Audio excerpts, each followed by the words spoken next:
I'd like to address myself to the nation this time. I plead to all Filipinos listening now to understand the problem and maybe, just ponder on it and sleep on it tonight, and maybe you'd be enlightened because of what we are now trying to solve is one of the hardest in my administration. Maybe the hardest of them all. But as I have promised, as the centerpiece of my election was really the federal setup of government.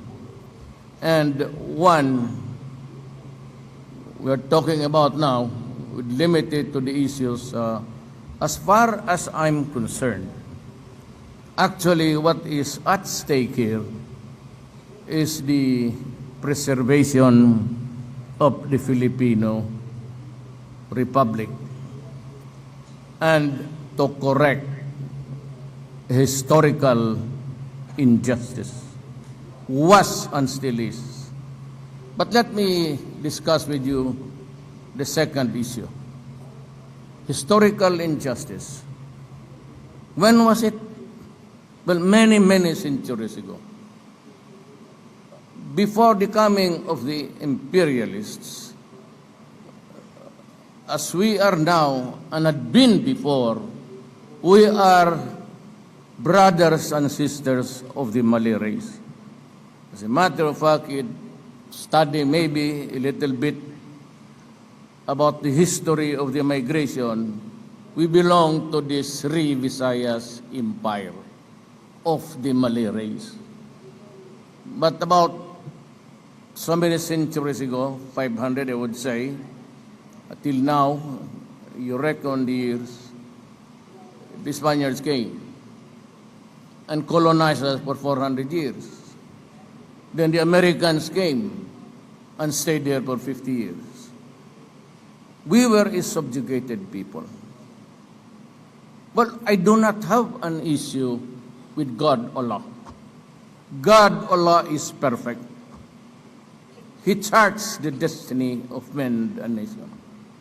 But somehow we humans must contribute our sweat towards the realization of God Allah wants us to do. Yan ang nandito ngayon. The historical injustice began when we were slaves of other nations. Now, itong problema ng ating bayan, inabot ito over the periods of years. And oppression, and violence, and unnecessary killing, sometimes for no reason at all. It has bugged this nation for so long a time. Mindanao was taken over first by the Spaniards, then the Americans came and introduced the system of governance in the island of Mindanao, used to be ruled by one department of Mindanao. And in the process invited other tribes to come here and enjoy the fertile land. No problem with that, actually. Mindanao at that time was so big that you cannot even measure it by any yardstick or a device of measurement. Malaki. Now, there are so many drops coming from Noor, coming from Kagis, Brad, and everybody else, and the scholars. And also, UP is coming up with a position paper. Ang akin, it must be inclusive. Lahat, walang maiwan dito sa peace talks na ito. The MIMF, the MNLF, lahat na lumad, kailangan kasali. But I will now state my condition. I will work very hard for it. I will ask Congress to a special session just to hear you talk about this in Congress. Sabi ko, ito, sagrado to. Importante to.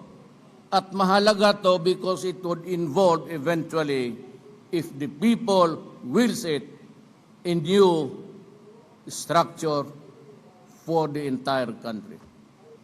But I will only work with one thing in mind. There must be one nation for all and one republic for all, a republic of the Philippines for all of us, Moro and Christians alike. Yan ang hindi ko maibigay. Now, I am doing everything to avoid a breakage or fissure somehow in Mindanao.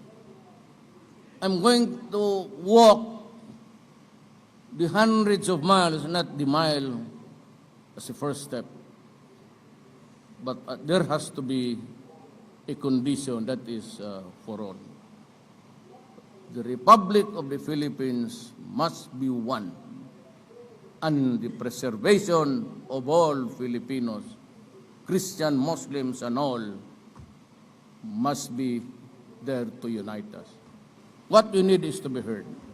I said, one, just do simple in the equation. That is correct injustice committed against the Moro people and all of the Lumad here. Second is to preserve the Republic. That is all there is to it.